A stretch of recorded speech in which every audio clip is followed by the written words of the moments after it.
ঈসা আলাইহিস সালামের যুগে ঈসা আলাইহিস সালামের কিছু হাওয়ারি ছিল।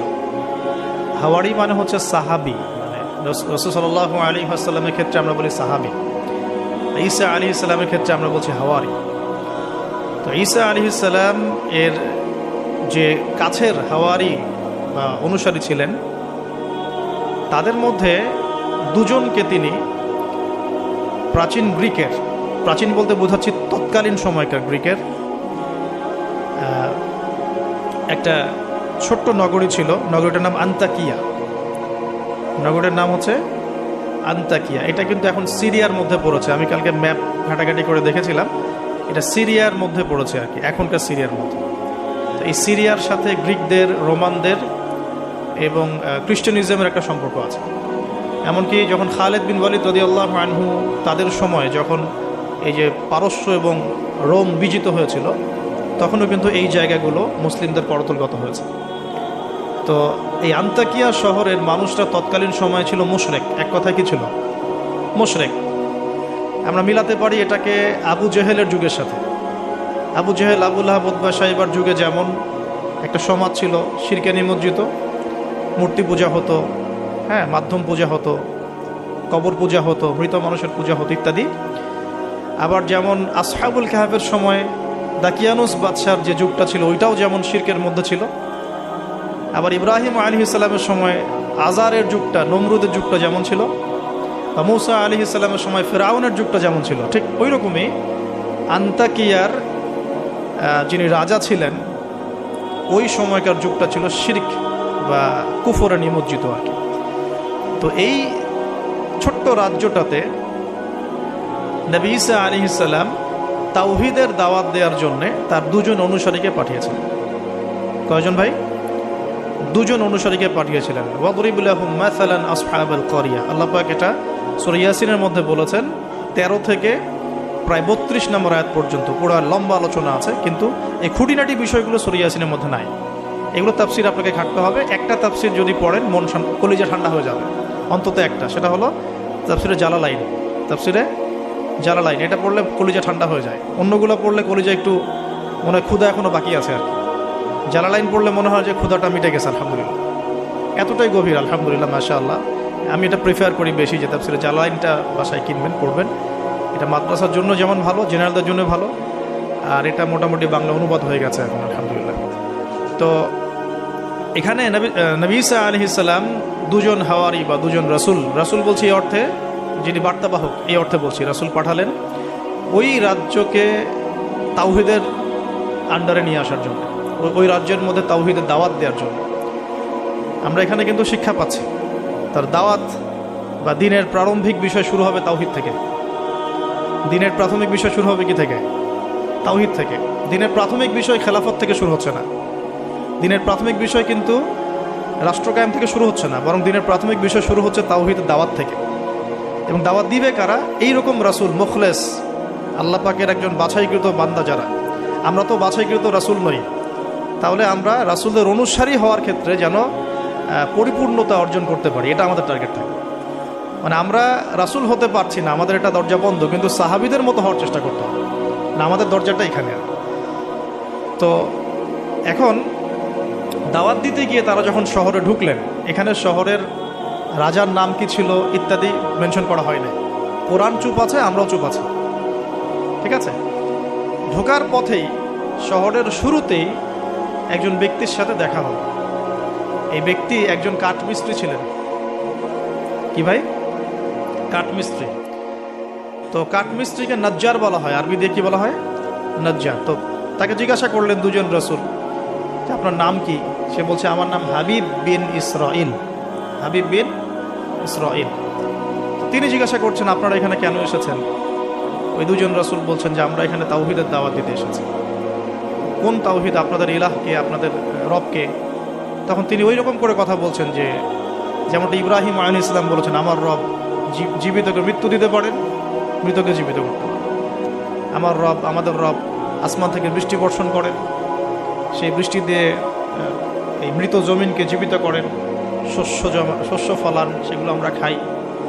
আমাদের রব সূর্যকে পূর্ব দিক থেকে ওঠান, পশ্চিম দিকে ডোবান। এরকম যত বৃত্তান্ত আল্লাহ সম্পর্কে তাওহীদের যত কথা তাকে শোনানো হলো। তো সে ব্যক্তি একটা প্রশ্ন করে বসলো যে তাহলে কি আমাকে কোনো মোজেজা দেখাতে পারবেন কিনা? আপনি যে একত্ববাদের কথা বলছেন, এক আল্লাহর কথা বলছেন, কোনো মোজেজা দেখাতে পারবেন কিনা? এখন মনে করেন তো দেখি যে ঈসা আলাইহিস সালামের যুগের মোজেজা কি ছিল। এক এক যুগের মোজেজা কিন্তু এক একটা। মোজেজা বোঝেন কিনা? অলৌকিকত্ব, যেটা নবীগণের মাধ্যমে প্রকাশ পায়, এটা আল্লাহর ক্ষমতা, এটা নবীদের ক্ষমতা নয়, কিন্তু আল্লাহ পাকের ক্ষমতা, নবীদের মাধ্যমে আল্লাহ প্রকাশ করা। আল্লাহ পাক এই জামানাতেও আল্লাহ পাকের ওলিদের মাধ্যমে ক্ষমতা প্রকাশ করাতে পারেন। আল্লাহ পাক এখনো ক্যাপেবল এটার জন্য। তো সেরকম মানুষ হতে হবে আগে, সেরকম মানুষ তো হতে হবে। অনেক আল্লাহর বান্দা আছেন, দেখবেন আপনার জন্য দোয়া করছে, আপনার সমস্যা দূর হয়ে গেছে, হয়নি? এমন হয়। তো আল্লাহ পাক, এটা তার ক্ষমতা না, ক্ষমতা কার? আল্লাহ পাকের। এখন ওই সময়কার মোজেজা ছিল কিন্তু কুষ্ঠ রোগীকে ভালো করে দেয়া, মনে আছে?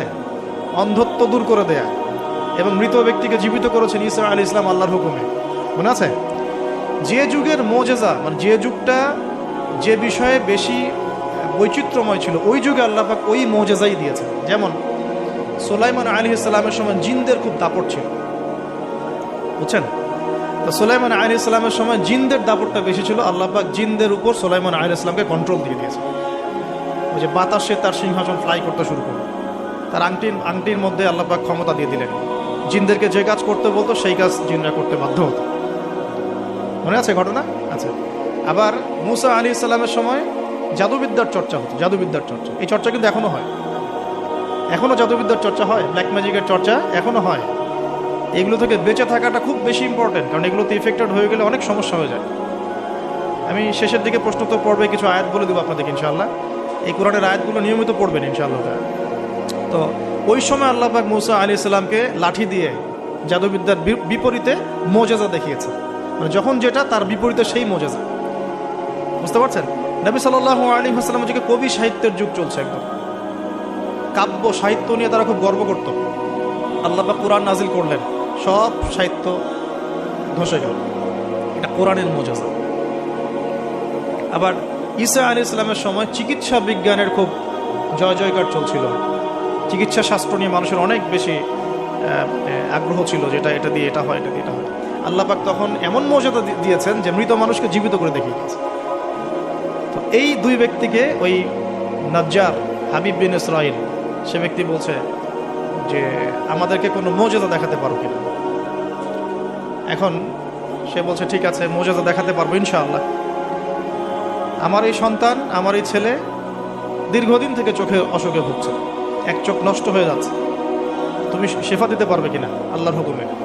আল্লাহ পাকের দরবারে তারা সেজদায় পড়ে গেলেন, আল্লাহর কাছে সাহায্য চাইলেন, তার চোখে হাত বুলালেন, আলহামদুলিল্লাহ চোখ ভালো হয়ে গেল। এগুলো কিন্তু কোনো গালগল্প নয়। এবার হাবিবে নাজ্জার, তার কিন্তু বিশ্বাস হয়ে গেল, হ্যাঁ এটা তাওহীদের ফসল, এটা তাওহীদের ফসল।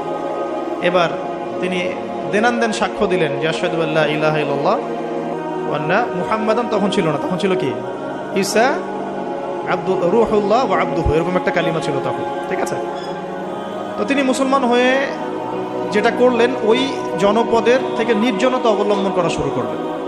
তিনি মুসলমান হয়ে কিন্তু জনপদের ভিতর ঢুকে পড়েন নাই, প্রথমে একটু নির্জনতা অবলম্বন করা শুরু করলেন, কারণ সমাজের সবাই কিন্তু মুশরিক। এখন ওখানে যদি আপনি সরাসরি ঢুকে যান, ঢুকায় আপনি এখন যদি জোরে জোরে তাকবীর দেওয়া শুরু করেন, তাহলে তো রিমান্ড হবে আর কি। তো তিনি নিজেকে একটু সেফ করে একা একা ইবাদত করা শুরু করলেন। এখানে আমাদের শিক্ষা আছে কিন্তু। আমি এই হাবিবে নাজ্জারের ঘটনা, ওই তৎকালীন সময়কার ওই আন্তাকিয়া শহরের শিরক, এগুলোর সাথে আপনি বর্তমান বিশ্বকে মেলাতে পারবেন। এখনকার বিশ্বের অবস্থাও কিন্তু মোটামুটি এরকমই। অনেক আলোচনা আমি আগে করেছি বিগত লেকচারগুলোতে, যে এই ওয়ার্ল্ডের প্রতিটা ডিপার্টমেন্টেই শিরক আছে, একদম এডুকেশন থেকে শুরু করে, শিক্ষা থেকে শুরু করে পলিটিক্স পর্যন্ত সবখানেই শিরক আছে। কোনো জায়গায় শিরক বাদ নাই। ইকোনমিক্সেও শিরক আছে, সামাজিক কালচারে শিরক আছে, আমাদের চিন্তা দর্শনে শিরক আছে, আমাদের মিডিয়ার মধ্যে শিরক আছে, আমাদের বুদ্ধিজীবীদের মধ্যে শিরক আছে, আমাদের রাজনীতিবিদদের মধ্যে শিরক আছে, আমাদের ধর্ম নেতাদের মধ্যেও শিরক আছে কোনো কোনো জায়গায়, আছে না? আছে। যদি আপনি ভালো করে খিজরের মতো দেখতে শেখেন, আপনি বুঝতে পারবেন এই ওয়ার্ল্ডটা শিরকের আন্ডারে আছে। তো এটা বাস্তব, সামনে মানুষ দেখবে এগুলো। এখন এই অবস্থায় হাবিবে নাজ্জার শহরে ঢুকে দাওয়াতি কাজ শুরু করেন নাই, একা একা তিনি নিজেকে তৈরি করেছেন, তাস্কি আধ্যাত্মিকতা অর্জন করার চেষ্টা করেছেন, ইবাদত বাড়িয়েছেন। এদিকে ওই দুজন রাসূল তারা শহরে প্রবেশ করলেন, বেশ কিছু সময় তারা মানুষকে দাওয়াত দেওয়ার চেষ্টা করলেন, কিন্তু মানুষ ইসলাম কবুল করছে না। ঠিক মক্কার অবস্থার মতোই। এই সূরাটা কোথায় নাজিল হয়েছে? মক্কায়। কোথায়? এই সূরা কিন্তু মদিনা নাজিল হয়নি। তাহলে এই সূরার মধ্য দিয়ে আল্লাহ পাক রাসূল সাল্লাল্লাহু আলাইহি ওয়াসাল্লামকে শিক্ষা দিচ্ছেন, সাহাবীদেরকেও শিক্ষা দিচ্ছেন। ঠিক মাক্কি পরিবেশের মতোই তৎকালীন পরিবেশটা ছিল। আর মাক্কি পরিবেশ মানে, আমি অনেকদিন আগে বলেছি, মাক্কি পরিবেশ মানে শিরক, মাক্কি পরিবেশ মানে সুদ, রিবা, মাক্কি পরিবেশ মানে হচ্ছে মাদক, মাক্কি পরিবেশ মানে জেনা, ব্যভিচার, মেয়েদের মানহানি আর গোত্রীয় হানাহানি, এগুলো মক্কা। মক্কা মানে এগুলো যেটা এখনকার ওয়ার্ল্ডে চলছে। আপনি যদি ছোট ছোট সেন্সে চিন্তা করেন না, তাহলে আমাদের সোসাইটিটাও মাক্কি। ছোট সেন্সে চিন্তা করেন, এখানে শিরক দিয়ে ভর্তি, রিবা সুদ দিয়ে ভর্তি, মাদক দিয়ে ভর্তি, মেয়েদের যে জেনা ব্যভিচার পর্নোগ্রাফি এগুলো দিয়ে ভর্তি, আর কি গোত্রীয় হানাহানি তো আছেই। এটা এখন পলিটিক্যাল হানাহানিতে রূপ নিয়েছে। কোনো কোনো জায়গায় ধর্মীয় হানাহানি হচ্ছে, মসজিদে ভাগাভাগি হচ্ছে।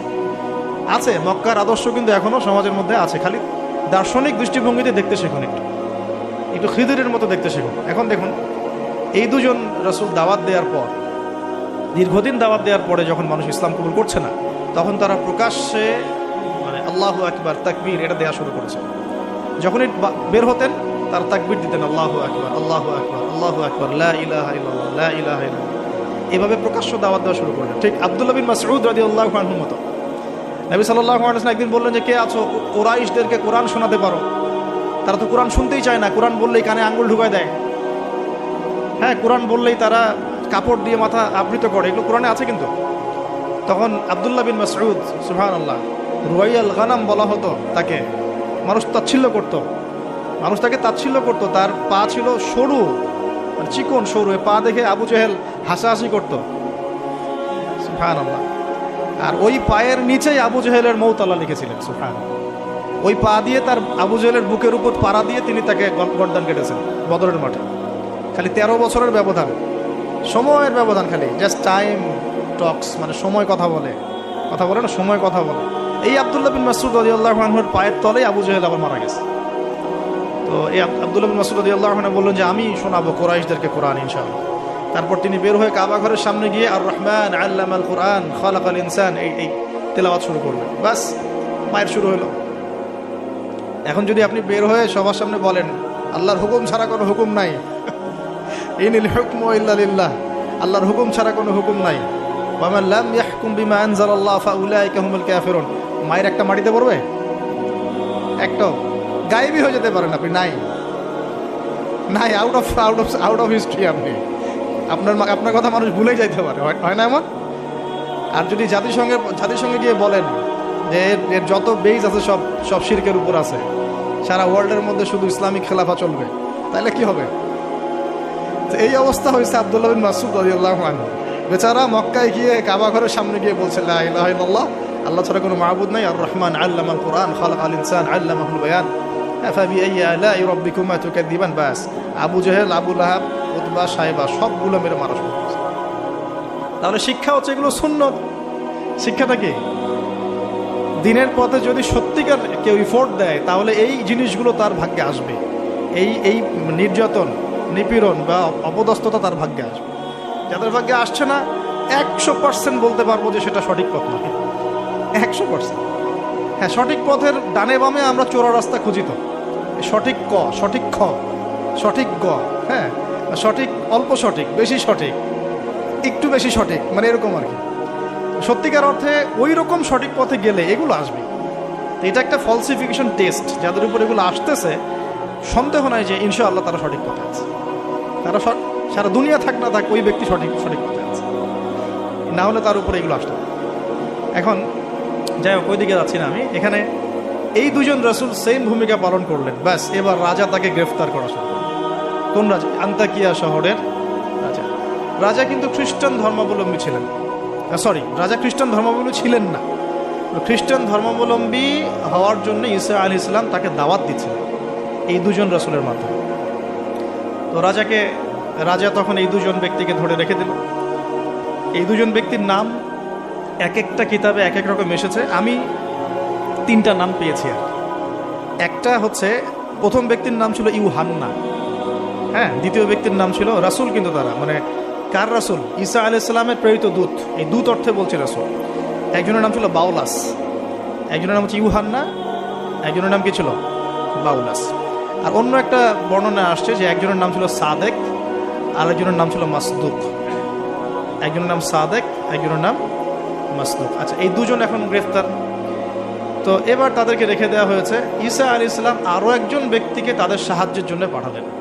এটাই হলো কোরআনের এই আয়াতটা, যে ওয়াদরিব লাহুম মাসালান আসহাবাল ক্বরিয়া ইয জাআহাল মুরসালুন ইয আরসালনা ইলাইহিম ইসনাইন ফাকাযযাবুহুমা ফাআজ্জাজনা বিসালিস।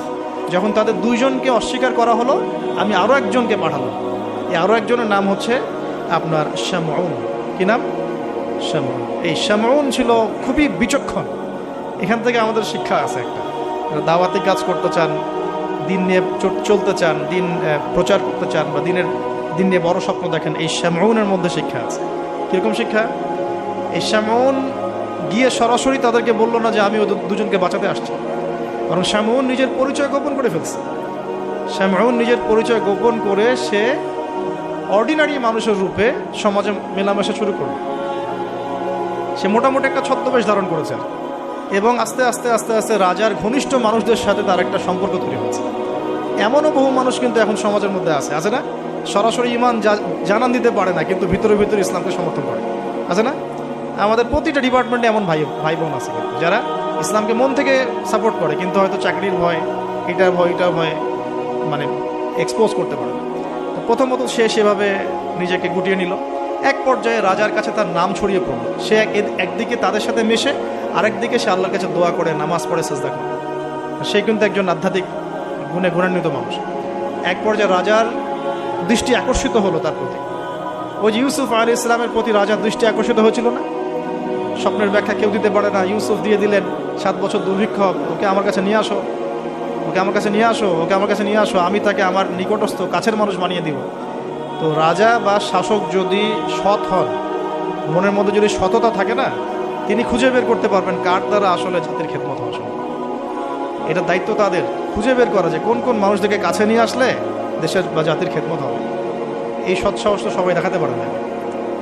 এখন এই ব্যক্তি, এই রাজা মোটামুটি এদিক থেকে বিচক্ষণ ছিল। সে এই শামউনকে কাছাকাছি নিয়ে আসলো, নিয়ে এসে বলল যে তোমার সব কথাবার্তা আমার কাছে খুব ভালো মনে হয়, তোমার জ্ঞানতাত্ত্বিক কথাবার্তাগুলো তুমি বলো, এগুলো খুব ভালো মনে হয়, তো তুমি আমার কি উপকার করতে পারো? তো শামউন বলছে যে আমি শুনেছি যে আপনার জেলখানায় 2জন ব্যক্তি আছে। কোন 2জন? আগে দুজন গ্রেপ্তার। তো তাদের ব্যাপারে আপনার কি মন্তব্য? আমার মন্তব্য, আমি আসলে ভাবার সময় পাইনি তাদেরকে নিয়ে, রাজা খুব ব্যস্ত ছিল। তাকে আমার কাছে নিয়ে আসেন, আমি কিছু কথা বলতে চাই তাদের সাথে। শামউনের কথা শুনে রাজা নিয়ে আসলেন তাদের 2জনকে। এবার শামউন কৌশলে এই 2 ব্যক্তির মাধ্যমে রাজাকে দাওয়াত দিচ্ছে। শামউন এদেরকে বলছে যে তোমরা কোন আল্লাহর ইবাদত করো, কোন আল্লাহর কথা বলছো? আমাদের এখানে তো এমন কোনো আল্লাহ নাই। তখন তারা আবার ব্যাখ্যা দিচ্ছে, আমরা সেই আল্লাহর কথা বলি যে আল্লাহ ছাড়া কোনো ইলাহ নাই, যিনি আসমান থেকে বৃষ্টি বর্ষণ করেন, যিনি মৃতকে জীবিত করেন, ইত্যাদি ইত্যাদি। তাওহীদের সব কথা তারা বলা শুরু করলেন, এবং রাজা কিন্তু শুনছে। শোনার মাধ্যমকে শামউন নিজে। তাহলে এখানে আমাদের শিক্ষা আছে না? আপনারা একটু ইসলামের পথে আসলেই সমাজ থেকে ডিসকানেক্টেড হতে চান কেন? সমাজের মধ্যেই থাকতে হবে, সমাজের মধ্যে থেকেই আপনি সমাজের ভিতর ইসলাম ছড়িয়ে দিবেন, ঠিক আছে? ইনশাআল্লাহ একদিন সমাজ পরিবর্তন হবে। আমরা যদি সমাজ থেকে ডিসকানেক্টেড হয়ে যাই তাহলে তো সমাজ নষ্ট হয়ে যাবে। দেখুন, অনেক যুবক ছেলে আমাদেরকে বলে, ভাইয়া নামাজ পড়তাম না, এখন নামাজ পড়ি, এখন বিসিএস পরীক্ষা দিব না ভাবছি। কেন দিবেন না? ওর সাথে কী সম্পর্ক? ওর সাথে কী শত্রুতা? আপনি আরও বড় বড় পোস্টে যান, মানুষকে তাওহীদের দাওয়াত দেন, তাওহীদ প্রতিষ্ঠার চেষ্টা করেন। আল্লাহ হেফাজত করুন, আল্লাহ তৌফিক দান করুন। এখন এই শামউনের থ্রু দিয়ে এই 2 ব্যক্তি রাজাকে দাওয়াত দিলেন। মাশাআল্লাহ। এবার রাজা জিজ্ঞাসা করছে যে কোনো মুজিজা আছে, কোনো অলৌকিকত্ব দেখাতে পারবে? আমরা যে আল্লাহর ইবাদত করি, মাঝে মাঝে কিন্তু জিনের উপাসনা করলে কিছু অলৌকিকত্ব দেখা যায়। অলৌকিকত্ব না, মানে ভেলকিবাজি দেখানো যায় আর কি। দেখবেন জিনতাত্ত্বিক যারা চর্চা করে, দেখবেন ভেলকি দেখায় মানুষকে। আপনি কোনো কবিরাজের কাছে গিয়েছেন, আপনাকে বলে দিবে যে 2 বছর আগে তুই এটা করছিলি না, এরকম কিন্তু বলে দেবে। আপনাকে ধাক্কা লাগলো যে হ্যাঁ তাই তো, আমার তেমন হয়েছে। আসলে ও যে জিনের উপাসনা করে, ওই জিন আপনার যে কারিন আছে এর সাথে কানেকশন ফিক্স করে। কারণ আপনার জিন ফিউচার জানে না, কিন্তু আপনার জিন তো আপনার হিস্ট্রি জানে। আপনার জিন আপনার হিস্ট্রি জানে। তো তখন আপনার কাছে মনে হলো হ্যাঁ তাই তো, আমি তো অমুক দিন অমুক মেয়ের জন্য দাঁড়াইছিলাম ওইখানে, আচ্ছা ঠিক আছে। এখন সে বলল যে হ্যাঁ আমরা মৌজুদা দেখাবো ইনশাআল্লাহ। কি মৌজুদা? 7 দিন আগে একটা বাচ্চা ওই ওই রাজ দরবারে মারা গেছে। কয়দিন আগে? দাফন হয়নি এখনো, 7 দিন আগে মারা গেছে, লাশ সংস্কার হয়নি, লাশের অবস্থাও ভালো না। এখন এই দুই ব্যক্তি আল্লাহর কাছে দোয়া করলেন, আল্লাহ আজকে যদি তুমি মৌজুদা আমাদের হাত দিয়ে আমাদের মাধ্যমে দেখাও, ইনশাআল্লাহ এরা তাওহীদের উপর চলে আসবে। তো আল্লাহ রাব্বুল আলামিন মুজিজা দেখালেন, ওই 7 দিনের মৃত বাচ্চা জীবিত হল। এবার জীবিত হয়ে সে বলে উঠল যে আমি আসমানে দেখেছি, এই বাচ্চা বলছে এবার, আমি আসমানে দেখেছি একজন সুন্দর মানে চুলের বর্ণনা দেওয়া হয়েছে যে আমরা যেটাকে সিল্কি চুল বলি আর কি, লম্বা কাত পর্যন্ত সিল্কি চুল বলা একজন মানুষ, একজন ব্যক্তি 3 জনের জন্যে আল্লাহর কাছে দোয়া করছে। কয়জনের জন্যে? তার মানে সে মেবি ঈসা আলাইহিস সালামের দিদার পেয়েছে, মেবি, আল্লাহ ভালো জানেন, এটা বারজাক। এখন রাজা এবার হকচকিয়ে গেল, 3 জনকে কে? আমরা তো 2 জন জানি, 3 জনকে? তখন ওই ব্যক্তি বলছে শামউন একজন, এই ব্যক্তি একজন। তখন শামউন দেখলেন যে রাজার এর উপর বেশ প্রতিক্রিয়া সৃষ্টি হয়েছে কথার উপরে। তখন শামউন আরো বড় চাপ দিল এই 2 জনকে যে না, তোমাদের এটা হয়তো কোনো জাদু হতে পারে।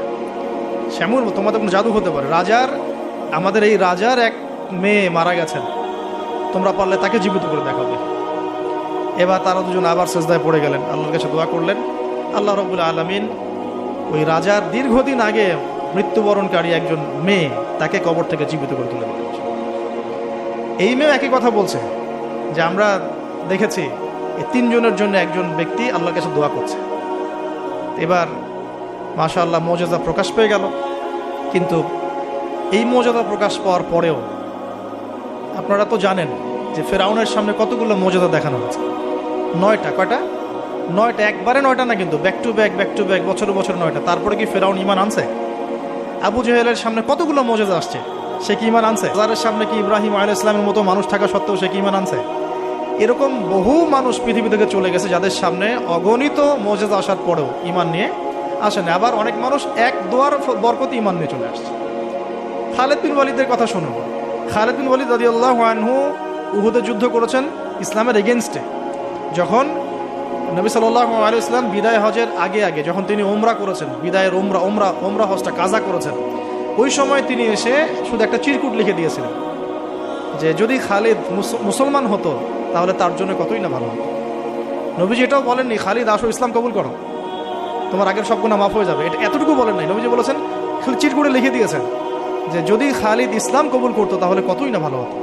এই একটা কথাই তার মনে এমন দাগ কেটেছে, তিনি নিজে গিয়ে মদিনা ইসলাম কবুল করে আসছেন। আর তারপরে তো জানেন তার হাতে ইসলামের কতগুলো বিজয় হয়েছে, প্রায় 80 থেকে 100টা ব্যাটেল তিনি লড়ছেন ইসলামের জন্য, এবং কোনো ব্যাটেলেই তিনি কিন্তু পরাজিত হন নাই। তাকে বলা হয় সাইফুল্লাহ, আল্লাহর তরবারি। এখানে একটা কথা বলি, এই মানুষকেও শয়তান ওয়াসওয়াসা দিত। এই খালিদ বিন ওয়ালিদ রাদিয়াল্লাহু আনহুকেও এই যে বললাম না, চোখ লাগা, বদনজর, ওয়াসওয়াসা, এই সমস্যা হতো। এই সমস্যাগুলো আমাদেরও হয়, হ্যাঁ, এবং এই অনলাইনের মাধ্যমে এটা বেশি হয়।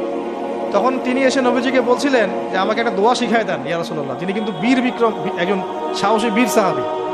নবী সাল্লাল্লাহু আলাইহি ওয়াসাল্লাম তাকে দোয়া শিখিয়ে দিয়েছেন যে আউযু বিকালিমাতিল্লাহি তাম্মা মিন কুল্লি শাইতানি ওয়া হাম্মা ওয়া মিন কুল্লি আইনিন লাম।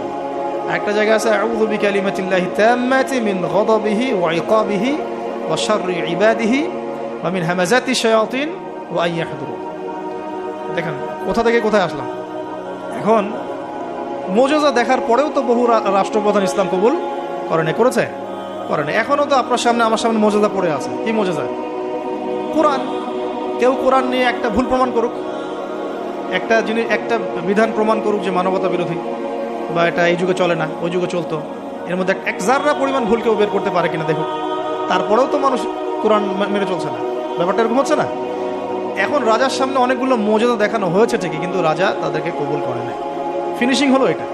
এবার এই 3 জনকে শাস্তি দেওয়া হবে। শামউনের আসল রূপ তো প্রকাশ পেয়ে গেছে। এবার শামউনের কি আসল রূপ প্রকাশ পেয়ে গেছে।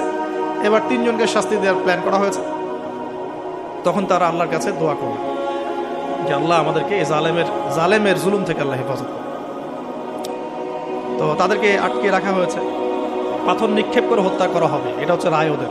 ওই সময়কার রায়গুলো এমন ছিল, রজম করে হত্যা করা হবে, বা বড় বড় কিছু গাভী ছিল ওদের, সোনার দিয়ে তৈরি বা পিতল দিয়ে তৈরি, এর ভিতরে মানুষকে ঢুকিয়ে নিজ দিয়ে আগুন জ্বালিয়ে দেওয়া হতো। চিন্তা করতে পারেন।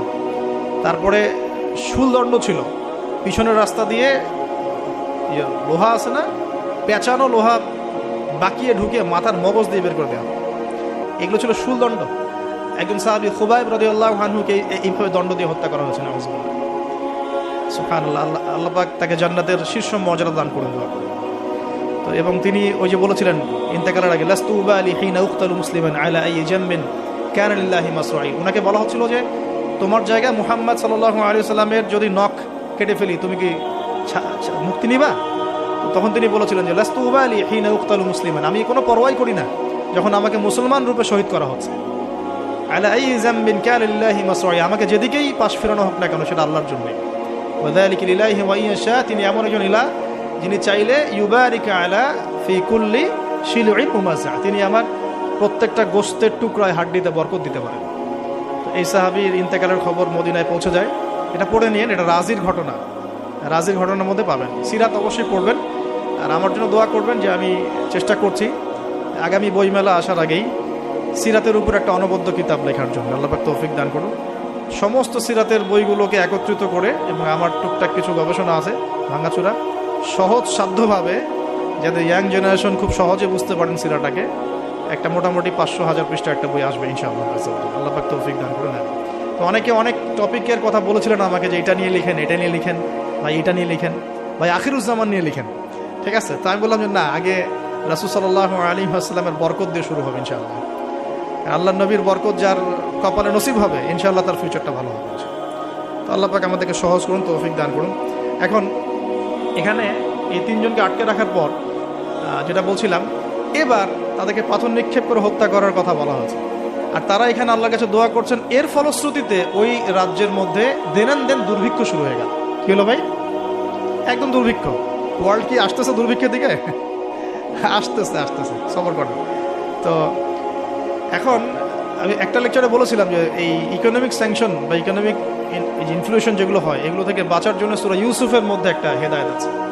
ওই সূরা ইউসুফে ইউসুফ আলাইহিস সালামের 7 বছর মেয়াদি যে পরিকল্পনা, ওই পরিকল্পনা যদি কেউ বাস্তবায়ন করে কোনো রাষ্ট্রে দুর্ভিক্ষ হবে না ইনশাআল্লাহ। যদি হয়ও, আল্লাহর হুকুমে যদি হয়ও, ইনশাআল্লাহ জনগণ না খেয়ে মরবে।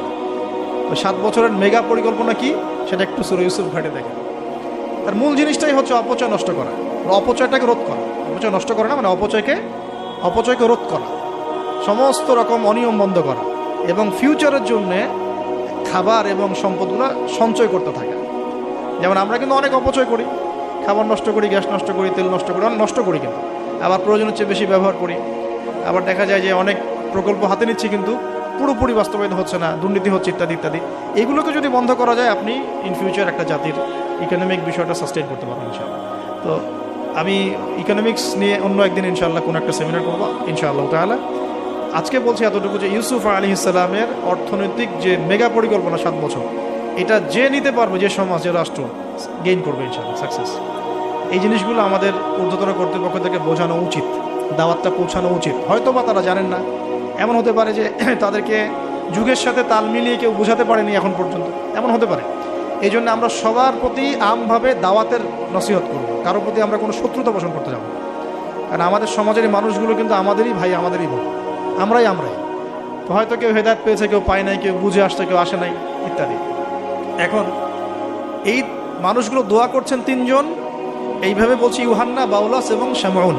হ্যাঁ, অথবা অন্য বর্ণনা আছে সাদেক, মাসদুক এবং শামউন। তারা দোয়া করছেন, এদিকে দুর্ভিক্ষ চলছে।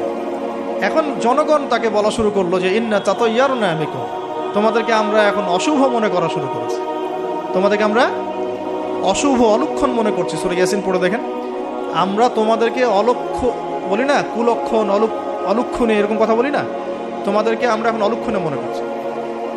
যদি তোমরা তোমাদের এই দাওয়াত বন্ধ না করো, আমরা তোমাদেরকে রজম করে হত্যা করব। এবার রজমের প্রিপারেশন নেওয়া হচ্ছে। এবার সেই ঘটনা, ওয়াজা মিন আকসাল মাদিনাতি রাজুলুন ইয়াসআ। এবার ওই মদিনা মানে কিন্তু নগর, মদিনা মানে একটা শহর, মদিনা মানে ওই শহরের দূরবর্তী একটা জায়গা থেকে, দূরবর্তী জায়গা মানে কোনটা? ঢোকার এন্ট্রেন্সটা, ওই যে হাবিবে নাজ্জার, মনে আছে? ওয়াজা মিন আকসাল মাদিনাতি রাজুলুন ইয়াসআ, একজন ব্যক্তি দৌড়ে আসলো। ইয়াসআ মানে দৌড়ে আসলো। ইয়াসআ ক্বালা ইয়া কওমি ইত্তাবিউল মুরসালিন, দৌড়ে এসে তখন তার ওই ব্যক্তি কওমকে বলছে, হে আমার কওম, এই রাসূলদের অনুসরণ করো। সুবহানাল্লাহ। কোন ব্যক্তি এটা? তাহলে এখানে আমাদের যারা সাধারণ মুসলিম আছে আমাদের শিক্ষা আছে নাকি? হাবিবুন নাজ্জার কত বড় একটা সাহসিকতার পরিচয় দিল এখানে। দেখেন, সে দৌড়ে এসে যখন শুনতে পারলো যে ওই রাসূলদেরকে হত্যা করার প্রিপারেশন নেওয়া হয়েছে, দৌড়ে এসে কওমকে বলছে, হে আমার পুরো কওম, তোমরা রাসূলকে অনুসরণ করো। ইত্তাবিউ মান লা ইয়াসআলুকুম আজরান ওয়া হুম মুহতাদুন, তোমরা সেই রাসূলদের অনুসরণ করো যারা তোমাদের কাছে কোনো প্রতিদান চাচ্ছে না এবং তারা হেদায়েত প্রাপ্ত আছে। সুবহানাল্লাহ।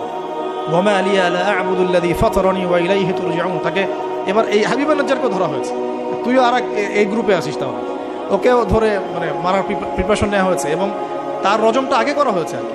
এই তাফসীর বলছে যে এই রজমটা আগে করা হয়েছে। শেষ পর্যন্ত এই রাসূলদেরকে হত্যা করা হয়েছে কিনা এটা আমি স্পষ্ট করে পাইনি, কিন্তু এই হাবিবুন নাজ্জারকে যে হত্যা করা হয়েছে এটা স্পষ্ট করে দিয়েছে, একদম স্পষ্ট করে জালালাইনে আসছে এই জিনিসটা।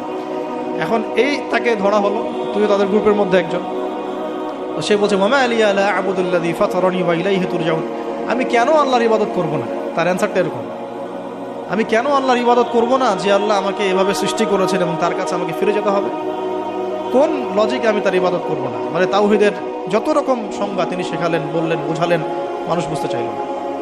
এবার তাকে রজম করা হচ্ছে এবং সুবহানাল্লাহ, ওয়া মা লিয়া লা আ'বুদুল্লাযী ফাতারানি ওয়া ইলাইহি তুরজাউন আ'তাখিযু মিন দুনিহি আলিহা ইন ইউরিদনি আর-রাহমানু বিদুররিন লা তুগনি আন্নী শাফাআতুহুম শাইআ ওয়া লা ইউনকিযুন ইন্নী ইযান লাফি দালালিম মুবিন।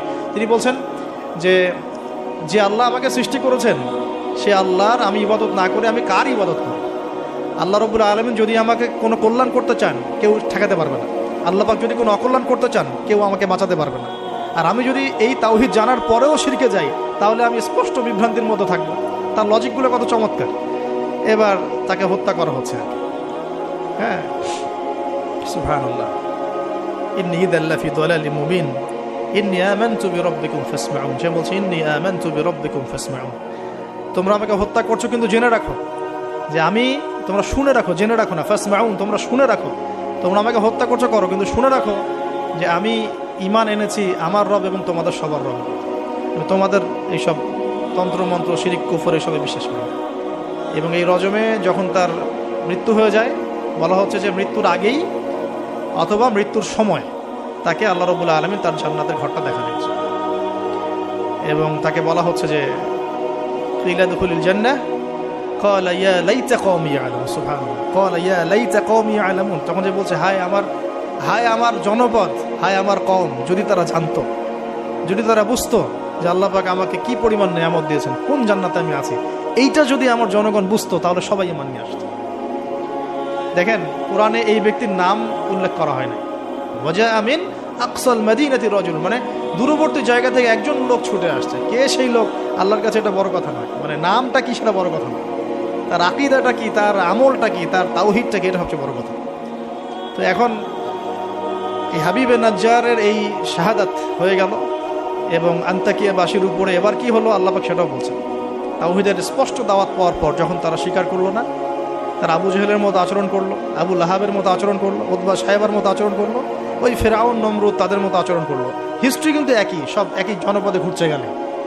এই মুশরিকদের মতো আচরণ যখন অব্যাহত থাকলো, আল্লাহ পাক বলছেন যে আমি তাদের উপরে কোনো বড় সেনাবাহিনী পাঠাই নাই, আমি তাদের উপরে কোনো বড় সেনাবাহিনী পাঠাই নাই, কোনো বাহিনী নাজিলও করি নাই, শুধু ছিল এটা সাইহাতান ওয়াহিদা, একটা মাত্র বড় বিকট চিৎকার। ইন কানাত ইল্লা সাইহাতান ওয়াহিদা, শুধুমাত্র একটা বজ্রনিনাদ, প্রচন্ড শব্দে আল্লাহ পাক পুরো কওমকে ধ্বংস করে রেখে দিলেন। এই কওমে কতজন মানুষ ছিল? হয়তো 1 লাখ, 2 লাখ, 3 লাখ, 4 লাখ, 5 লাখ, 10 লাখ, আল্লাহ ভালো জানেন। এর মধ্যে 4 জন ব্যক্তির নাম আমরা পাচ্ছি তাওহীদপন্থী। ওই 4 জন ব্যক্তিকে কেন্দ্র করে সূরা ইয়াসিন আয়াত নাযিল হয়েছে।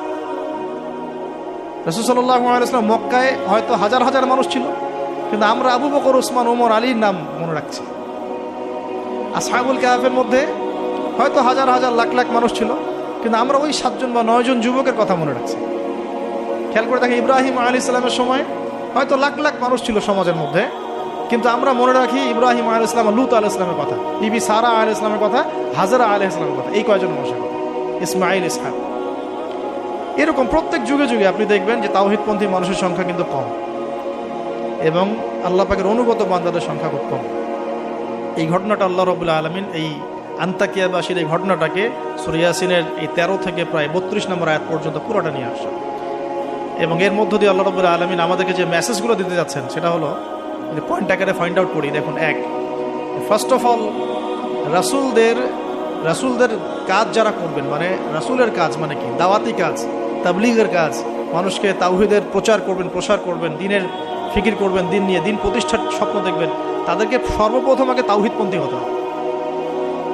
তাওহীদপন্থী মানে এই ভেজাল তাওহীদপন্থী না, এই তাওহীদ না যে আমি তাগুতও মানি আবার ইয়াও মানি, মানে ইসলামও মানি আমি তাগুতও মানি, আমি কুফরও মানি, আমি সুদও মানি, হ্যাঁ, আমি দলীয় বিভাজনও মানি, আমি কি বলবো যে ব্যক্তি পূজাও করি, আমি শায়েখ পূজাও করি, আমি সবই করি, আবার তাওহীদও আছে। মানে এই গোলালো মার্কা তাওহীদের কোনো কাজ নাই বাংলাদেশে।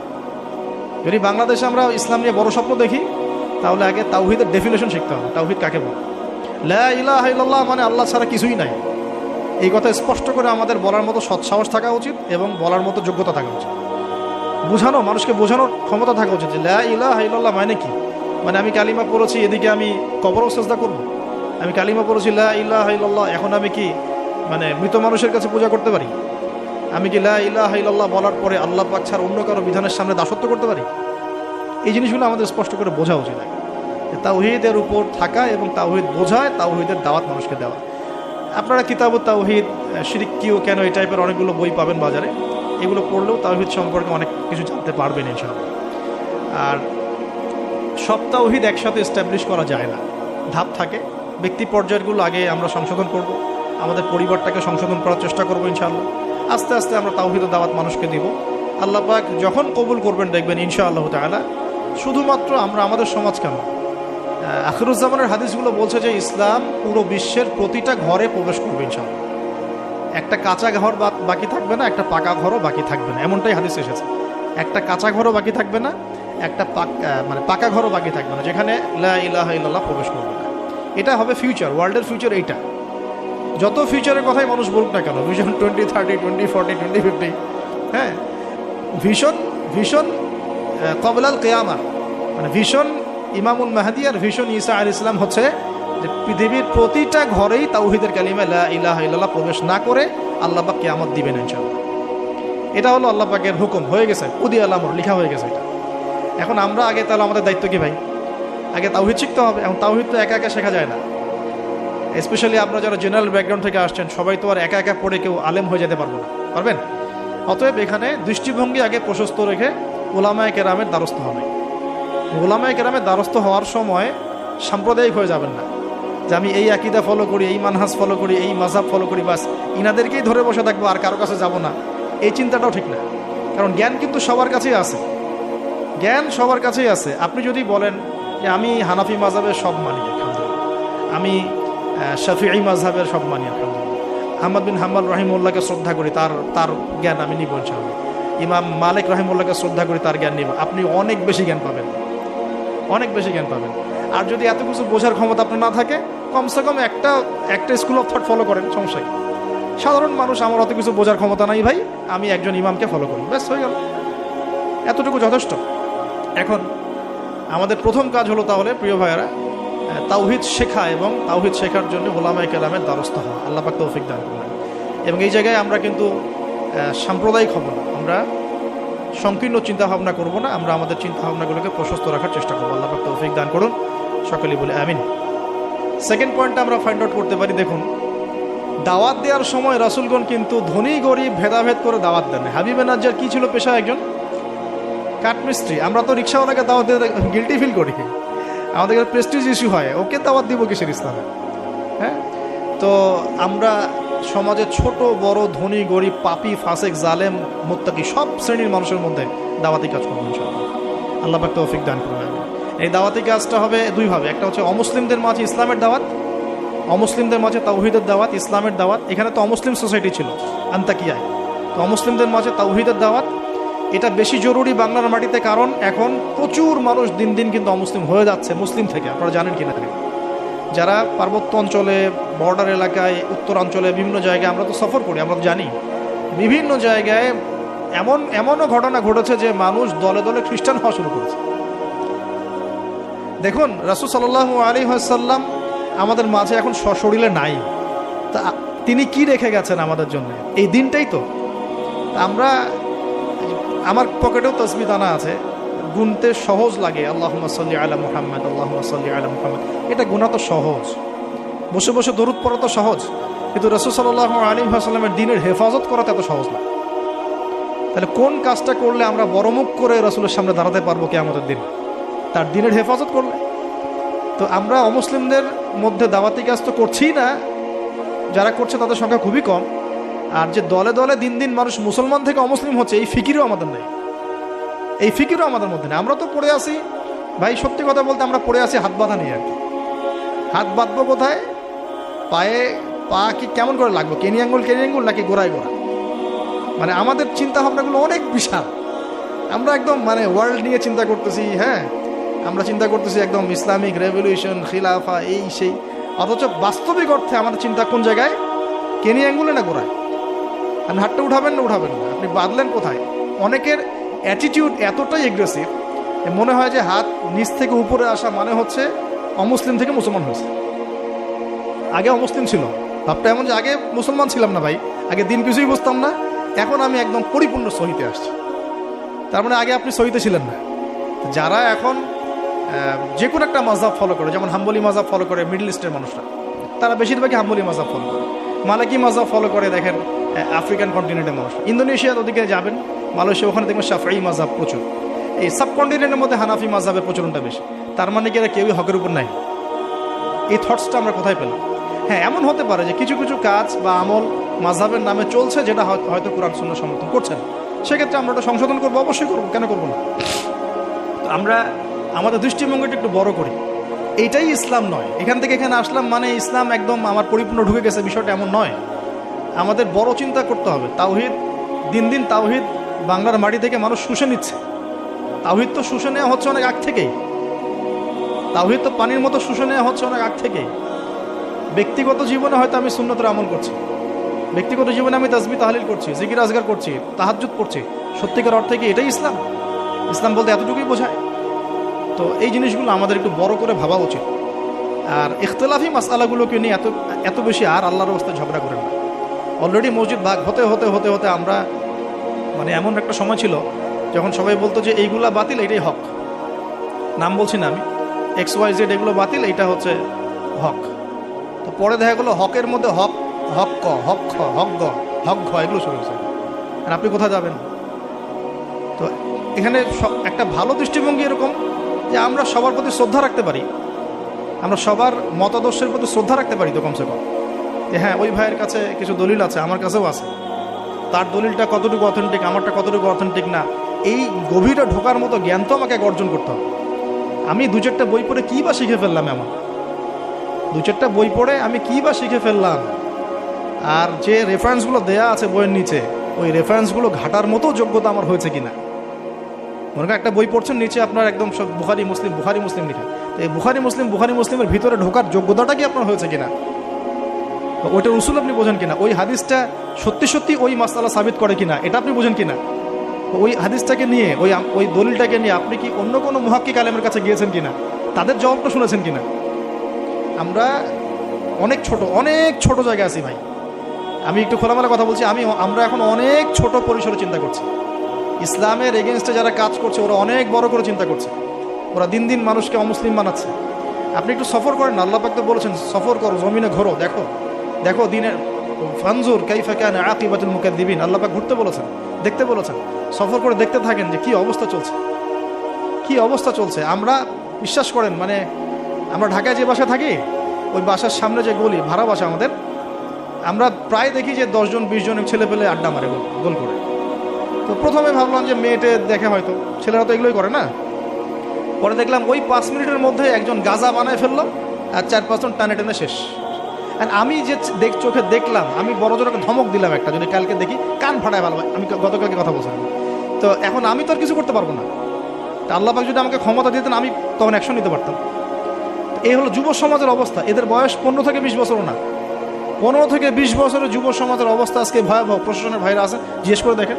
কিশোর গ্যাংয়ের কী অবস্থা, টিকটক প্রজন্মের কী অবস্থা। এরা এমন কোনো পাপ নাই করতে বাকি রাখতেছে না।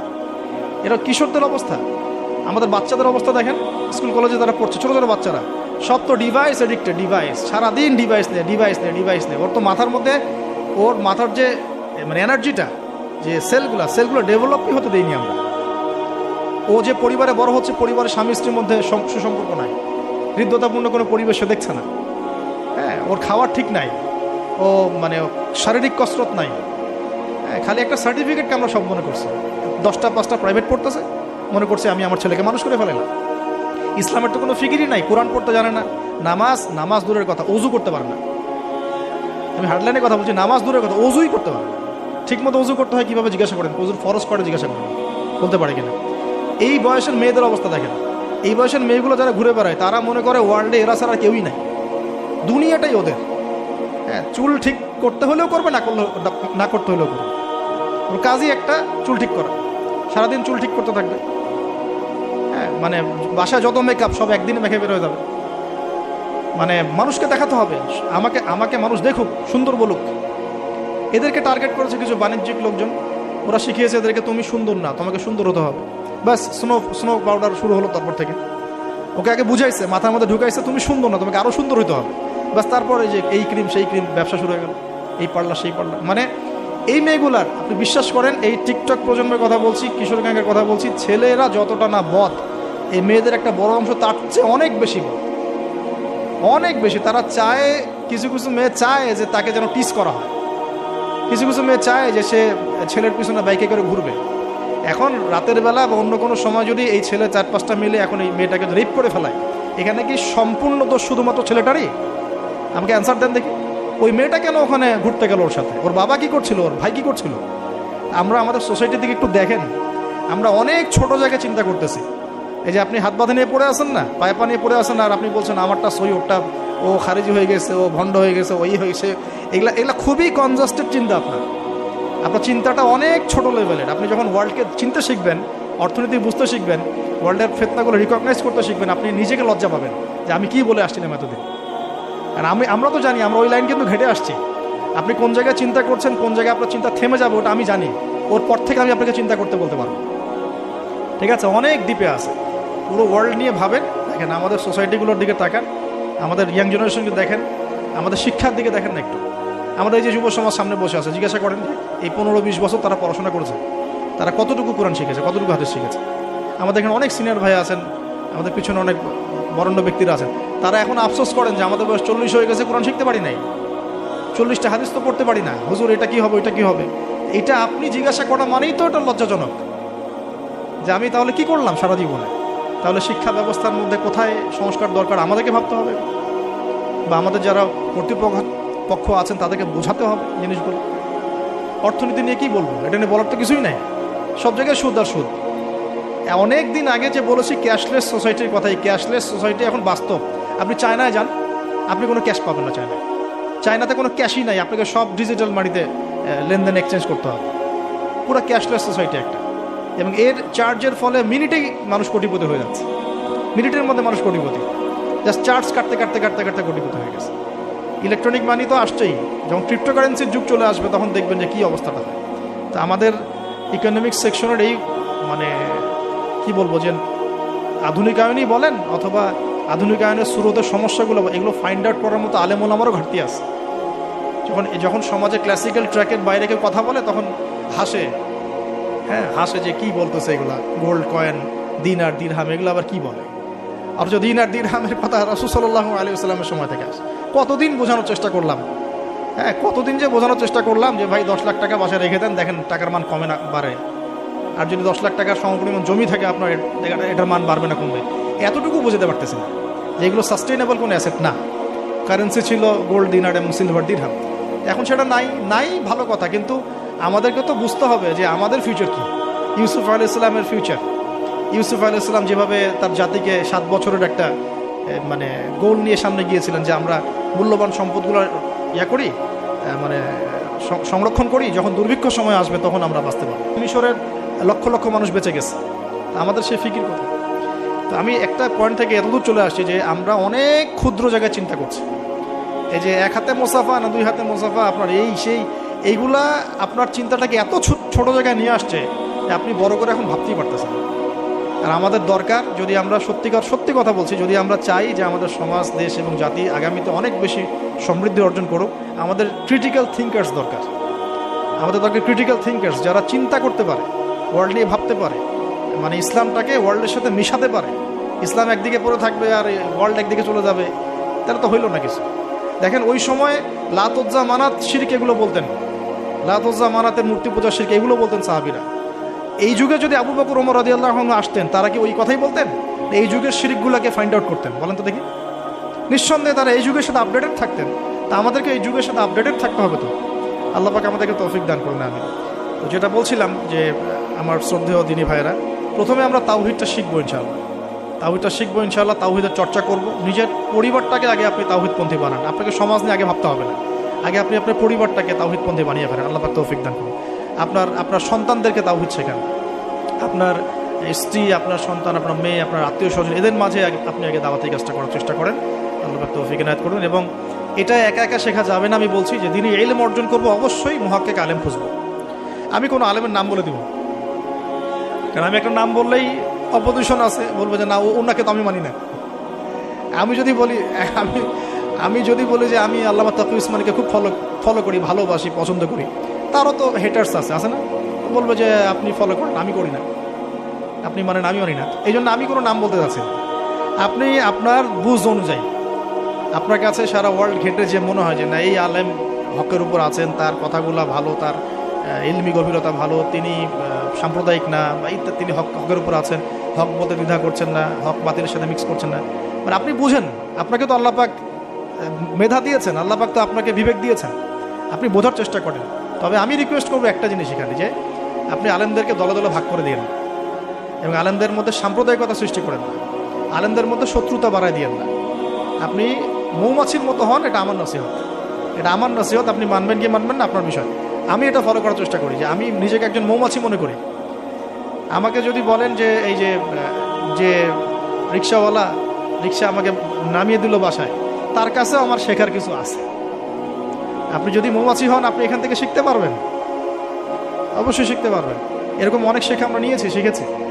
এখানে হাবিবে নাজ্জার ইতিহাসে জাজল্যমান হয়ে থাকলো, কিন্তু ওই রাজার নাম ইতিহাসে আসে নাই। একজন কাঠমিস্ত্রির নাম ইতিহাসে জাজল্যমান হয়ে থাকলো। হাবিবে নাজ্জারকে আল্লাহ পাক বললেন যে উদখুলুল জান্নাহ, জান্নাতে ঢোকো। সে বলছে ইয়া লাইতা কওমি ইয়ালামুন, হায় আমার কওম যদি জানতো জান্নাত কত সুন্দর জায়গা। অতএব প্রিয় ভাইরা, মৌমাছি হয়ে যান, যেখানে হক পাবেন, ভালো ভালো দিনী ইলম পাবেন, আপনি সেটা নেওয়ার চেষ্টা করেন। পরে আস্তে আস্তে যখন আপনার ম্যাচুরিটি বাড়তে থাকবে, আপনি বুঝবেন যে আসলে কোনটা হকের সবচেয়ে বেশি কাছাকাছি। আপনি ধরেন মেডিকেল সায়েন্স পড়েছেন, ইঞ্জিনিয়ারিং পড়েছেন, এখন আপনি বোঝেন না যে ক্লাস 8, 9, 10-এ কোন জায়গায় গ্যাপ ছিল? বুঝতে পারি না আমরা? এভাবে আস্তে আস্তে গ্র্যাজুয়ালি আপনি যেতে থাকেন, এক পর্যায়ে আল্লাহই আপনাকে সেই এলেম, প্রজ্ঞা, হিকমা দিবে। আপনি চূড়ান্ত লেভেলে বুঝতে পারবেন যে হ্যাঁ এইটা ঠিক আছে, এখানে থাকলে কোনো সমস্যা নেই। আর বাংলাদেশে যত হকপন্থী ওলামায়ে কেরাম আছেন, হোক সালাফি ঘরানার বা হানাফি ঘরানার বা ইত্যাদি, হক সবার মধ্যেই আছে, সবার মধ্যেই আছে। তবে কিছু কিছু ব্যক্তি আছে, উভয় ঘরানারই কথা বলছে, কিছু কিছু ব্যক্তি যারা আমানতের সাথে খেয়ানত করছে। ওই জিনিসটা বুঝতে হলে আপনাকে ওই লেভেলে যেতে হবে। আপাতত আপনি সব ওলামায়ে কেরামকে শ্রদ্ধা রাখেন, শ্রদ্ধা রেখে আপনি ইলম অর্জনের চেষ্টা করুন, যেটা আপনার কাছে পাচ্ছেন, আপনি আপনার শহরে পাচ্ছেন, আপনার কাছাকাছি পাচ্ছেন। আর একটা রিকোয়েস্ট করবো যে অনলাইনে আহলুল ফেসবুক ওয়াল ইউটিউব হয়ে যাবেন না। ফেসবুক ইউটিউব দেখে দিন শেখা যাবে না। ফেসবুক ইউটিউব দেখে আমরা মাঝে মাঝে কিছু তথ্য নিতে পারি, কিন্তু এই জগৎটা ইহুদি খ্রিস্টান দ্বারা নিয়ন্ত্রিত এবং একটা ফিতনার জগৎ। এখানে জিবরাইল আলাইহিস সালামকে চুবাই দেন, মানুষ তাকেও গালি দেওয়া শুরু করে। হ্যাঁ, এখানে যে কোনো নবীকে নিয়ে আসেন, মানুষ তাকেও গালি দেওয়া শুরু করে। এটা যে এত জঘন্য একটা জায়গা, এখানে কাউকে আর ভালো মানুষ রাখে নাই কেউ।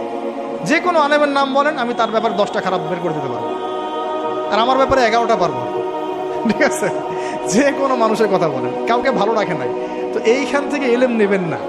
এখান থেকে আপনি হয়তো কিছু তথ্য পাবেন, আবার তো সব তথ্য কিন্তু সঠিক না। এখানে রাতকে দিন বানানো যায়, দিনকে রাত বানানো যায়। ঠিক আছে, তো আপনি আলেমের দ্বারস্থ হবেন, তার কাছে যাবেন, সিলেবাস বলবেন যে আমি এই লেভেলে পড়েছি, আমার জেনারেল লাইনে এই পর্যন্ত পড়া হয়েছে, আমি এখন এই পড়াশোনা করছি, আমাকে একটা আমার মতো করে সিলেবাস গড়ে দেন।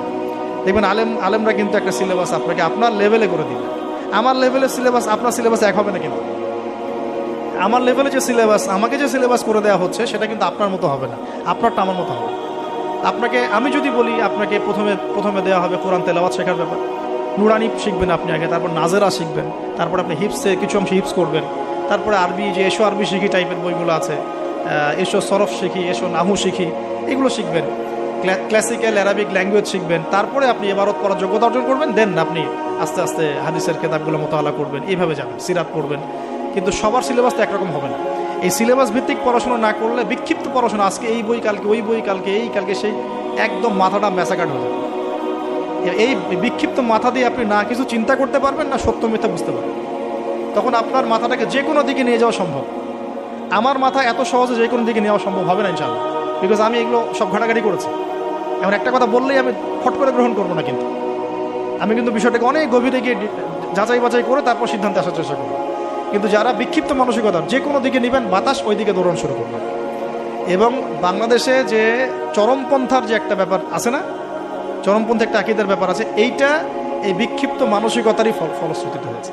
তারা যদি কনস্ট্রাকটিভ সিলেবাসে পড়াশোনা করতো না, তাদের মানসিকতা এমন হতো না, উগ্র হতো না। তারা বুঝতো, সমাজ বুঝতো, রাষ্ট্র বুঝতো, বিশ্ব বুঝতো, ওইভাবে তারা ইসলামকে নিয়ে যাওয়ার চেষ্টা করতো। আল্লাহ পাক আমাদের সবাইকে এই বুঝগুলো অর্জন করে তৌফিক দান করুন। আমি আসলে অল্প সময়ে অনেক বেশি কথা বলতে চাই, হয়তো একটু এলোমেলো করে ফেলছি। তাওহীদের চর্চা, পরিবার সমাজ, আস্তে আস্তে আত্মীয়দের মধ্যে, এবং দ্বীনি ইলম অর্জন, ওলামায়ে কেরামের সোহবত, এই কথাগুলো বেসিক কথা। এর পাশাপাশি আমরা বলবো যে দেখুন, এই প্রত্যেক যুগে যুগে আন্তাকিয়াবাসীর যে অবস্থা ছিল, প্রত্যেক যুগে যুগেও কিন্তু তাওহীদের শিরকের কনফ্লিক্ট এমনই ছিল। আপনি আবু জেহেলের যুগ বলেন, আবু লাহাবের যুগ বলেন, উতবা সাহেবার যুগ বলেন, ফেরাউন নমরুদের যুগ বলেন, সেম হিস্ট্রি। এখন আমাদের ওয়ার্ল্ড অ্যাফেয়ার্সও সেম, আমাদের ওয়ার্ল্ডেও এইভাবেই চলছে। এখানে শিরক আছে, এখানে কুফর আছে, আমাদের ওয়ার্ল্ডে সুদ আছে, আমাদের ওয়ার্ল্ডে জিনা আছে, আমাদের ওয়ার্ল্ডে পর্নোগ্রাফি আছে। যত পাপ আছে পৃথিবীতে, এই সমস্ত পাপের গ্লোবালাইজেশন হয়েছে এই ওয়ার্ল্ডে। আমরা একটা ভয়ঙ্কর বিশ্বে বাস করি। আমাদের মতো ভয়ঙ্কর বিশ্বে মনে হয় যে ওই আবু জেহেলরাও থাকে না। বিশ্বাস করেন না এটা? আবু জেহেলের যুগে শিরক ছিল, এটা গ্লোবালাইজেশন ছিল না। আবু জেহেলের যুগে রিবা ছিল, কিন্তু ওইটার গ্লোবালাইজেশন ছিল না। এত র্যাপিডলি মানে ফিতনা ছড়িয়ে পড়তো না।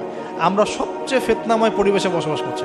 সামনে আরও ফিতনা আসবে, তারপর আরও, তারপর হয়তো বা আল্লাহ পাক কোনো একটা কিছু আনবেন ইনশাআল্লাহ তাআলা, কারণ রাতের পরে দিন আসবে, এটাই স্বাভাবিক। তো এখন এই ফিতনাগুলো পরিবেশে আমাদের কিভাবে আমরা চলবো? ফার্স্ট অফ অল আমাদের ইলম অর্জন এক নাম্বার। তারপরে আমি বলবো যে আমাদের ইলম অনুযায়ী বেশি বেশি আমল দরকার, অনেক বেশি আমল দরকার, এবং অনেক বেশি আলেমদের সাথে সোহবত দরকার। এই সোহবতে আমাকে দিন শেখাবে, আমল উৎসাহিত করবে। একা একা না থাকা, কিছু দিনই ভাই মিলে অ্যাটলিস্ট একটা অ্যাসোসিয়েশন বা ফাউন্ডেশন বা কিছু একটা সোশ্যাল কোনো ওয়ার্ক, মানে এরকম কিছু নন পলিটিক্যাল, নন প্রফিটেবল, এগুলোর মধ্যে থাকা, তাহলে আপনি মানে একে অপরের সাথে মোজাকারা করে চলতে পারবেন। বা এগুলো করতে না পারলেও যে কোনো একটা বৃহত্তর জামা, যেমন যেটা ক্লাসিক্যাল ট্রেন্ড আছে, কেউ কওমির মধ্যে আছেন, কেউ তাবলিগে আছেন, কেউ সালাফিজমে আছেন, মানে একটা ঘরানা ফলো করে চলা, তাহলে আপনার কিছু দিনী ভাইয়ের সাথে আপনি মানে মিলেমিশে থাকতে পারবেন, আপনাকে ইসলাম সংশোধন করতে পারবে একজন আরেকজনের। আর এখানে বিভক্তি না বাড়ানো, ঐক্যবদ্ধ থাকতে গিয়ে আবার বিভক্ত বানায় দল ক্রিয়েট না করে ফেলা।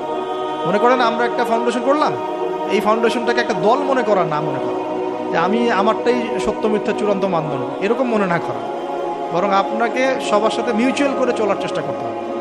মানে হকপন্থীদের কথা বলছি, হকপন্থীদের সাথে মিউচুয়াল করে চলার চেষ্টা করতে হবে। তো না হলে ওইটা আবার আরেকটা ফেরকা হয়ে যাবে।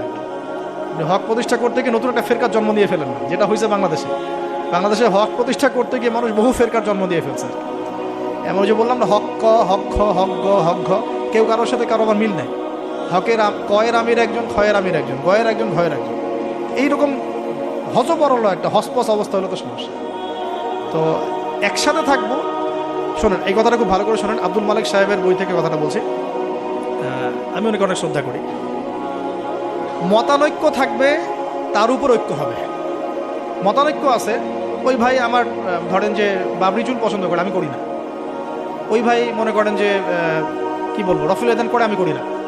ওই ভাই মনে করেন যে কি বলবো, যে হ্যাঁ জোরে আমিন বলে, আমি আসতে বলি। মতানৈক্য তার সাথে আমার আছে, কিন্তু তারপরেও আমাকে একসাথে থাকতে হবে। এরকম অবস্থায় না আসতে পারলে আপনি বাংলাদেশ কেন, সারা ওয়ার্ল্ড অ্যাফেয়ার্স চিন্তা করে মুসলিমদের ঐক্যবদ্ধ কোনো প্ল্যাটফর্ম বা কোনো রকম রেভলিউশন এটা আসলে সম্ভব না। বরং এই সুযোগগুলো কাজে লাগায় অমুসলিম যারা আছে, ইসলামের শত্রু যারা আছে, এরা আপনাকে আরও ডিভাইড অ্যান্ড রুল নিতে থাকবে। End of the day you will destroy it, you will destroy yourself, আপনি নিজেকে ধ্বংস করে ফেলাবেন। আর এরপরে আমাদের এখনকার করণীয় হচ্ছে ফিতনাগুলো রিকগনাইজ করা, ফিতনাগুলো চিহ্নিত করতে শেখা যায়, কোন কোন জায়গায় কোন কোন ফিতনা আছে, তারপরে সেখান থেকে বাঁচার পদ্ধতিগুলো গ্রহণ করা। আর একটা কথা বারবার জোর দিয়ে বলছি আমি, ইলম অর্জনের কোনো বিকল্প নাই, প্রচুর পড়াশোনা করতে হবে। আল্লাহ পাক আমাদের সবাইকে প্রচুর পড়াশোনা করার তৌফিক দান করেন। মনে করেন এখন থেকে নিয়াত করেন যে ইনশাআল্লাহ আগামী 10 বছর আমরা ডানে বামে এত না দেখে পড়াশোনাই করতে থাকবো, খালি পড়াশোনা করতে থাকেন। আপনাকে এখন রাষ্ট্রের দায়িত্ব নেওয়ার দরকার নেই, আপনি পড়াশোনা করেন, দিনই ইলম অর্জন করেন, প্রচুর পড়াশোনা করেন, করে আপনি ডিনামাইট হন ভিতর থেকে, ঠিক আছে? ইনশাআল্লাহ আপনার আমার যদি যোগ্যতা থাকে, আল্লাহ যদি আমাদের মধ্যে কবুল মানে ইসলাহ দেখেন, সংশোধন দেখেন, মানে খালেস নিয়াত দেখেন, হ্যাঁ খুলুসিয়াত দেখেন, আল্লাহ পাক চাইলে আপনাকে অন্ধকার থেকে তুলে রাষ্ট্রের নেতা বানাইতে পারেন না? ওই যে জেলখানার কূপ থেকে তুলে ইউসুফ আলাইহিস সালামকে রাষ্ট্রের দায়িত্ব দেওয়া হয় নাই? এই দায়িত্ব কে দিয়েছে? আল্লাহ পাক দিয়েছে। তো এটার যোগ্যতা, পড়াশোনা করুন, প্রচুর ইলম অর্জন করার চেষ্টা করি, আল্লাহ পাক তৌফিক এনায়েত করুন। এর সাথে আমলটা বাড়াই, উলামায়ে কেরামের সোহবত এবং তাসকিয়া মানে আত্মশুদ্ধি। ডেইলি আমরা যে কাজগুলো করি এর মধ্যে দোয়া থাকবে, জিকির থাকবে, হ্যাঁ তাসবিহ তাহলিল থাকবে, কোরআন তেলাওয়াত থাকবে। কোরআন তেলাওয়াত মিস দিয়ে না, প্রত্যেক দিন কমপক্ষে 1 ঘন্টা কোরআন তেলাওয়াত করুন, বা 1 ঘন্টা না পড়ে 1 পারা কোরআন তেলাওয়াত করুন, 1 পারা টার্গেট নেন যে আমি পার ডে 1 পারা করে কোরআন তেলাওয়াত করব। এবং আমার ওস্তাদ আমাকে নসিহত করেন, ওনার নাম হাবিবুর রহমান, উনি বলছেন যে তিনটা কাজ কোনোদিন ছাড়বা না, কোনোদিনও ছাড়বা না। এক হচ্ছে প্রতিদিন কোরআন নর্মাল তো তেলাওয়াত করোই, একটা পৃষ্ঠা হলেও অর্থসহ পড়বে, একটা পৃষ্ঠা হলেও অর্থসহ। এই যে 5টা আয়াতের উপর আমরা কিন্তু আজকে আলোচনা করব, 4-5টা আয়াতের উপর অর্থসহ পড়বে। 2 নাম্বার হচ্ছে রাসূল সাল্লাল্লাহু আলাইহি ওয়াসাল্লামের হাদিস 4-5টা করে প্রতিদিন পড়ার চেষ্টা করবে, একটা বিশুদ্ধ বই থেকে। আর রাসূলের সিরাত, জীবনী 2-3টা পৃষ্ঠা হলেও পড়ার চেষ্টা করবে। এই কাজগুলো করলে হয় কি, ঈমান তাজা হয়। আপনি ওযুর ফজিলত জানেন, অনেকদিন আগে পড়েছেন, এখন ওযু করতে গেলে সেই ফিলটা আপনি পাবেন না। আপনি এখনই ওযুর ফজিলতটা আরেকবার পড়ে যান, দেখেন আপনি ওযু করতে গেলে একটা ফিল পাবেন যে এটা আমার গুনাহ মাফ হচ্ছে। এটা হচ্ছে ইলম অর্জনের ফলে আমাদের কিন্তু ঈমানটা রিচার্জ হয়। তো আমলটা বাড়াই, ডেইলি এই আমলগুলো চালু করি, জিকির আজগার, তাসবিহ তাহলিল। পারিবারিক তালিম করতে পারলে খুব বেশি ভালো হয়। হ্যাঁ, পরিবারে দাওয়াত দিব, পরিবারে আমরা এগ্রেসিভ হব না, পরিবারে অলওয়েজ দাওয়াত দিবেন। পরিবারবর্গ ইসলাম মানে দাওয়াতের পথে আসলো কি না, হ্যাঁ আপনার সংশোধনের পথে আসলো কি না, এটা নিয়ে এত বেশি ওভার ব্লাস্টেড হওয়ার দরকার নেই। আমার দায়িত্ব দাওয়াত দেয়া, বোঝানোর, ভাই বুঝিয়েছি, দোয়া করি আল্লাহর কাছে, আল্লাহ যেন সবাইকে হেদায়েত দেন, ব্যাস দ্যাটস অল, আপনার কাজ হয়ে গেছে। এরপরে আমরা আমাদের সামর্থ্য অনুযায়ী দাওয়াতি কাজ অব্যাহত রাখব। হয়তো উলামায়ে কেরামের সোহবতে বা যেভাবে করছেন আলহামদুলিল্লাহ, প্রতিষ্ঠিত কোনো জামায়াতের মধ্য দিয়ে অথবা ক্লাসিক্যাল ইসলামিক ট্রেন্ডে যেভাবে কাজ করছেন আলহামদুলিল্লাহ, এই কাজগুলোকে সমন্বয় করাটাই চ্যালেঞ্জ। বাংলাদেশে প্রচুর কাজ হয় ইসলামের, আল্লাহ পাক কাকে যে কবুল করবেন, আমি খুব মনে মনে দোয়া করি আল্লাহ পাক যেন একজন যোগ্য মানুষকে কবুল করেন, যিনি এই দিন ইসলামের যে কাজগুলো দেশে চলছে এগুলোকে যেন ইউনাইটেড করতে পারে। এইটা চ্যালেঞ্জের কাজ, যে হচ্ছে না তা না, কাজ প্রচুর হয়, দিনই কাজ প্রচুর। আমাদের মসজিদের অভাব নাই, মাদ্রাসার অভাব নাই, মক্তবের অভাব নাই, কিন্তু বিশ্বাস করেন যে ওই যে ইসলামের ইকামাত, ওই ইকামাতের ছিটা ফোটাও নাই আমাদের। অতএব এটাকে আমাদের মধ্যে আল্লাহ পাক যেন যোগ্য ওমরের মতো কোনো মানুষ নিয়ে কবুল করে নেয়। আল্লাহ পাক আমাদেরকে এই যুগের আবু বকর, ওমর, ওসমান, আলী হওয়ার তৌফিক দান করে নেয়। তো শেষ কথা হলো যে এই জিনিসগুলো আমরা পরিবারে এস্টাবলিশ করার চেষ্টা করি, হালাল খাই, রিজিকের মধ্যে আমরা একটু হালালত্বের চেষ্টা করি, হারাম থেকে বাঁচার চেষ্টা করি। মেয়েদের থেকে সতর্কতা অবলম্বন, মেয়েদের থেকে সতর্ক থাকেন। আপনার রিজিকের সামর্থ্য হয়ে গেছে, আপনি বিয়ে করে ফেলেন, কিন্তু কোনো রকমের হারাম কোনো সম্পর্কের দিকে যাবেন না। খুবই খারাপ জিনিসটা।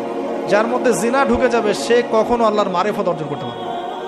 যার মধ্যে জিনা ঢুকে গেছে এর মনটা পবিত্র হতে পারবে না। তো মনের মধ্যে শয়তানি কিলবিল করবে, মনটা পবিত্র হতে পারবে না। পর্ন দেখার অভ্যাস থাকলে বাদ দিই, মেয়েদের দিকে তাকালে চোখ নিচু করার অভ্যাস করার চেষ্টা করি। আমি তো আপনাদের শহর ঘুরে ঘুরে আসলাম একটু আগে, এখানে তো চোখের হেফাজত করাটা ঢাকার মতোই কঠিন। তো এখানে আপনাদেরকে আরও বেশি ইমানের পরিচয় দিতে হবে। আমাদের সবাইকে আল্লাহ পাক তৌফিক দান করুন। চক্ষু নিচু করা, পারলে বিয়ে শাদী করে ফেলা এবং পর্ন থেকে দূরে থাকা। হয়তো আমরা ইউটিউব, ফেসবুকে অনেক মুভিজ দেখি, এটা দেখি, ক্লিপ দেখি, এগুলো বন্ধ করতে হবে। যদি আমরা সত্যিকার অর্থেই চাই যে ইসলাম নিয়ে কিছু করতে, এ যুগের আবু বকর ওমররা যেভাবে চিন্তা করতেন ওইভাবে চিন্তা করতেন। আল্লাহ পাক আমাদের সবাইকে কবুল করুন আমিন। আর আমাদের সন্তানদের ব্যাপারে আমরা ফিকির করব, তাদেরকে আমরা কোথায় পড়াবো, কিভাবে মানুষ করব, এই বিষয়গুলো ফিকির করব। একটা ফিকির আমি ঢুকাই দিচ্ছি আজকে, এই ফিকিরটা নিয়ে এত হার্ডলি কখনো বলি নাই, এখন বলছি। সেটা হলো ফিজিক্যালি ফিট থাকার চেষ্টা করব। ফিজিক্যালি ফিট থাকাটা অনেক বেশি ইম্পর্টেন্ট, যেটা আমি নিজে এখন সাফার করতেছি। এই যে মাহফিল টাহফিল এগুলো, ঘুম হয় না, খাওয়া ঠিক নাই, জার্নি এই করতে করতে মানে দেখা যাচ্ছে যে আমরাও ফিজিক্যালি অনেক সময় এই বয়সেও দুর্বল হয়ে যাচ্ছি, মানে ইফোর্ট দিতে পারছি না, ইত্যাদি ইত্যাদি। অথচ রোজা রেখে আমি নিজে, আমার মনে আছে রোজা রেখে আমি 2 বেলা 2টা ম্যাচ খেলেছিলাম। কি টার্গেট ছিল, তামিম ইকবাল হব, কি একটা অবস্থা। হ্যাঁ, এবং আলহামদুলিল্লাহ অল্প সময় অনেক দূর গিয়েছি, আল্লাহ পাক ওই হিস্ট্রিটা মিটিয়ে দিয়েছেন, আমি শুকরিয়া আদায় করি আল্লাহর কাছে। কিন্তু এখন কিন্তু আপনি সেটা আমি পাচ্ছি না। আমি এখন আমাদের বাসায় যে রানিং মেশিনগুলো আছে এগুলোতে দেখা যায় 20-30 মিনিট দৌড়ালে আমি হাঁপায় যাচ্ছি। আমার এখনও মনে আছে যে আমি একটা রংপুর যে ক্রিকেট গার্ডেন একটা ইয়ে আছে, আশরাফুল ওই সময় খেলতো, ওইখানে আমরা 10 রাউন্ড দিয়েছি, 10 রাউন্ড। তো এই ফিজিক্যাল ফিটনেসের ব্যাপারটা খুব গুরুত্ব দিচ্ছে এই কারণে, কারণ আমরা যদি ইসলাম পালন করতে চাই, আল্লাহর ইবাদত করতে চাই, দিনের জন্য কিছু করতে চাই, ফিজিক্যালি ফিট থাকতে হবে। এই জন্য খাওয়ার ব্যাপারে সতর্ক হন। খাওয়া, আমরা তো মাশাআল্লাহ একটু আগে খাওয়ার তো মানে আসছি, আমরা আলোচনা শুনতে খাওয়া শুরু করলাম, মানে বিশ্বাস করেন আমরা গরু খাওয়া মুসলিম হয়ে গেছে। আমরা এখন খালি গরু, শুক্রবার মানে কি গরু খাওয়া। আসল কথা হচ্ছে এই গরু গোশত খাওয়া তো ফরজ না, তাওহীদের উপর থাকা ফরজ, সুন্নাত প্রতিষ্ঠা করা ফরজ। যেগুলো যেগুলো আরাম লাগে সেগুলো আমরা খুব করতে চাই না, যেগুলো করতে কষ্ট এগুলো আমরা করতে চাই না।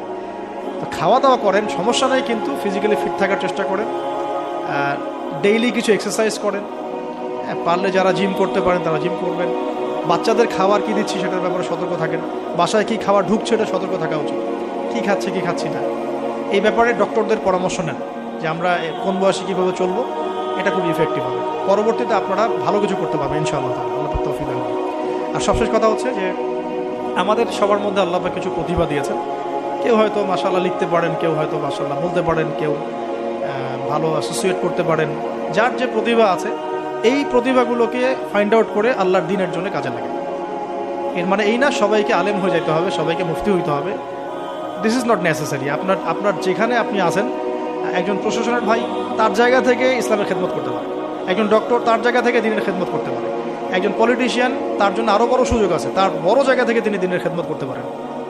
তো প্রিয় ভাইরা, যার যেখানে আমাদের কাজ আছে, জব সেকশন, আমরা সেখান থেকে দ্বীনের খেদমত করার চেষ্টা করি। আল্লাহ পাক আমাদের সবাইকে তৌফিক ইনায়াত করুন, বলি আমিন।